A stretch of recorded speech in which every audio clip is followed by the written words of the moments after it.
Quem é você além dos seus sintomas? Essa é uma pergunta interessante que exige uma percepção mais profunda, elementos da psicanálise como a demanda e o desejo. Você sabia que existem pessoas que não querem se livrar dos seus sintomas? Mas isso não é um processo totalmente consciente, que elas sabem que o sintoma está lá e elas não querem sair. Os sintomas fazem parte de nós, mas não precisam permanecer existindo.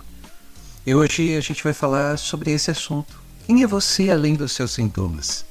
Vem com o EPC conversar um pouco sobre isso e compartilhar conhecimento, ter essas trocas que são muito positivas quando a gente fala da psicanálise.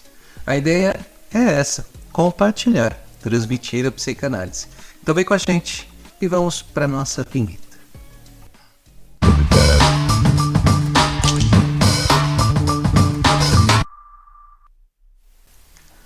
A gente vive os sintomas como se fosse uma parte de nós. Criamos uma ideia, uma identidade com esse sintoma, como um caminho que nos torna menos afetados pela nossa angústia. O sintoma é um caminho para exteriorizar a angústia que a gente sente. O sintoma dói. As pessoas querem se livrar dessa dor, desse sofrimento. É nesse momento que entra a psicanálise como alternativa para amenizar essa dor. Acontece que se pensarmos de forma mais profunda, uma vez que esse sintoma é anestesiado, para que faríamos alguma coisa? Por que a gente vai se livrar de uma coisa que não está doendo naquele momento? O ser humano não costuma se movimentar por alguma coisa que não o incomoda. A gente vive do incômodo, da falta. Se não houver esse incômodo, a gente não se movimenta. Tanto é que enquanto o sintoma é suportável, não há necessidade de se livrar dele. É como uma dor de cabeça que é suportável, mesmo estando ali todos os dias. Toma-se um medicamento e ela passa. A questão é que nesse caso só vai incomodar se a pessoa começar a se questionar por que isso acontece todos os dias. Ou então se essa dor se intensificar, que aumenta o sofrimento, e aí a pessoa quer se livrar desse sofrimento. Como o inconsciente funciona como uma linguagem, não é tão simples assim apenas fazer uma tradução do que seria um motivo para o sintoma. Porém, a decifração da raiz do sintoma é possível, a partir do entendimento daquilo que se aconteceu no passado como experiência da infância. Mas de onde vem esse processo de repetição? Aquilo que nós vivemos lá na infância, que foi uma forma de obter prazer ou então de diminuir a angústia, foi estabelecido em muitas outras experiências que vieram depois. Acabaram então se reforçando e quanto mais se repetiu, mais se reforçou. O sintoma, sendo uma forma de amenizar a angústia, também acaba sendo uma forma de viver. Tanto é que há pessoas que sentem mais o sintoma, uma vez que dão conta do seu próprio progresso na análise, sabia disso? Como existe a possibilidade de sair do sintoma, elas acabam por retornar a uma estaca zero, ou então sentir e continuar sentindo aquela dor, uma vez que existe um ganho, até mesmo no processo de análise. Parece algo absurdo, mas isso acontece. Isso acontece bastante. Então, o analista ele precisa estar de olho nisso. No seu trabalho intitulado Teoria Psicanalítica das Neuroses, o psicanalista Otto Finichel, que seguiu os estudos freudianos, ele era bastante freudiano, ele traz uma ideia de que a construção do sintoma pode se misturar com a própria personalidade, ou seja, ela se torna a maneira de se viver. Essa identificação com o sintoma mantém o indivíduo em seu estado atual, até mesmo não procurando análise, porque ele acha que é aquilo que ele tem que viver e tudo mais. Está suportável, para que eu vou mexer? Não é mesmo? Seria como se a pessoa fosse seu sintoma, um jeito de ser que se entende que não precisa mudar. O sintoma mantém o desejo oculto e existente. E é aí que entra uma questão. Por que nós devemos explorar os nossos desejos? Vamos trazer um exemplo.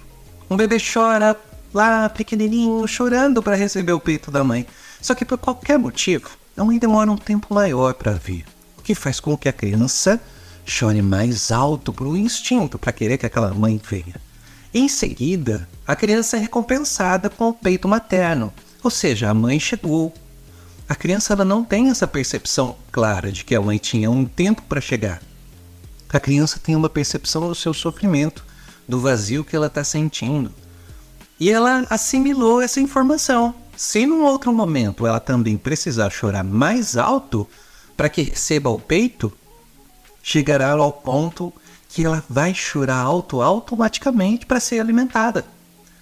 A mãe vem com a demanda para satisfazer a criança. Dessa maneira, a criança molda uma forma de corresponder a esse tempo que pode compor o seu caráter. Ou seja, não é uma questão que a mãe demorou para vir, mas é uma interpretação da própria criança naquela situação. Em outra fase da vida, a criança poderá utilizar da mesma estratégia para lidar com situações que nem sempre precisa ser da alimentação para ter tudo o que precisa, sempre gritando mais alto e mais alto e mais alto, assim como ela aprendeu lá atrás. Percebe como as coisas vão se repetindo e por trás disso existe um desejo a ser alimentado. Essa informação é muito importante porque o movimento da criança, aquele sintoma que ela tem vai se instalando, aquele jeito de lidar com determinada angústia vai se instalando e ela então, quando recebe o peito da mãe, alivia aquele sofrer, mas já houve uma forma de interpretar a realidade. Se em algum momento, seja no sentido de castração, ela precisa conter esse choro e conter mesmo, isso poderá gerar uma angústia e se transformar depois num sintoma muito mais pesado, porque ela não vai poder mais manifestar daquela forma que ela manifestava. A carga dessa movimentação psíquica está diretamente ligada com a forma como o sintoma poderá impactar a vida da criança. Naquela ocasião, a criança estava na sua fase oral, então o prazer não estava no ser alimentado, mas sim no prazer que existia a partir da zona erógena. E o que seria o desejo e a demanda no meio disso tudo? O desejo é a busca por um objeto que se gostaria de ter para ter a mesma sensação. Só que é esse objeto que traria a satisfação e ele na verdade não existe, não poderá mais ser encontrado. É um objeto perdido. Então o que se busca não é o objeto, mas sim a sensação prazerosa que esse objeto trouxe na primeira vez que aconteceu. A demanda é a nomeação do desejo, a partir da fala, a partir da expressão, dos significantes, das representações que existem. É por isso que se deseja um objeto original, mas a demanda é por um objeto representacional, aquele que está na realidade, aquele que de alguma forma entende que vai substituir. A demanda é a construção imaginária da linguagem do desejo. Que o desejo é simbólico? A correspondência do objeto representacional cria uma fantasia sobre o objeto original. Falamos aqui de alguns elementos, né? Angústia, sintoma, desejo, demanda, objeto original, objeto representacional. Então qual seria a relação disso tudo? Uma vez que um desejo existe, algo do inconsciente está sendo impulsionado. A demanda faz com que se tenha uma fantasia desse objeto original a partir de um objeto representacional. A demanda é o nomear do desejo traduzido do simbólico para o imaginário. Quando o desejo não pode ser satisfeito da forma que se gostaria, ou que exista algum impedimento, como a utilização de um mecanismo de defesa, do ego e tudo mais, pode acontecer uma angústia. E essa angústia também poderá encontrar um caminho a partir do sintoma. Portanto, o desejo do inconsciente será sempre impulsionado. A demanda encobre o desejo a partir de uma nomeação, achando um objeto que é substituto do original. Ou, ao menos, que se deseja ter a mesma sensação. A partir disso, por que então precisamos entender nossos desejos? Para que a gente possa ter uma percepção clara de que o objeto que buscamos não existe na realidade. Nós vamos encontrar sempre objetos substitutos. E isso faz com que se reduza os conflitos, já que a gente quer aquele objeto que trouxe aquela sensação muito boa lá na nossa infância. Mas aí o que acontece? Existe uma certa frustração também. Porque, na realidade, nós não vamos ter um mesmo objeto. Nós vivemos da sensação que aquele objeto trouxe. O maior problema é o gozo que o sintoma traz. Existe uma certa satisfação em viver com o sintoma, pois já é um caminho constituído e que não exige esforço para acontecer, canalizando exatamente aquilo que se gostaria de ter. O corpo é onde a mente goza, como dizia Lacan. O sintoma protege o sujeito inconsciente, pois é um caminho para as perturbações da mente. O tratamento psicanalítico se torna desafiador justamente para a condução da pulsão que resulta em sintomas. Um exemplo disso, O cuidado do analista se torna algo que o analisando quer manter. Mas, para isso, ele precisa se manter no sintoma, senão não será mais ouvido ou não vai mais se sentir cuidado, não vai mais ter aquele momento para conversar com alguém, para falar de si, para falar dos seus problemas. Isso faz com que, em determinados casos, o sintoma permaneça. Quando há qualquer perspectiva de progresso, o próprio analisando arranja uma forma de se manter no processo de análise. Olhando de um outro viés, vamos ver de uma outra forma. Se o analista não se torna provocador, questionador, para tirar o analisando daquele sintoma, para que ele venha para o que tem no seu inconsciente, perceber o que está vindo a partir do seu desejo, isso reforça muito mais o desejo.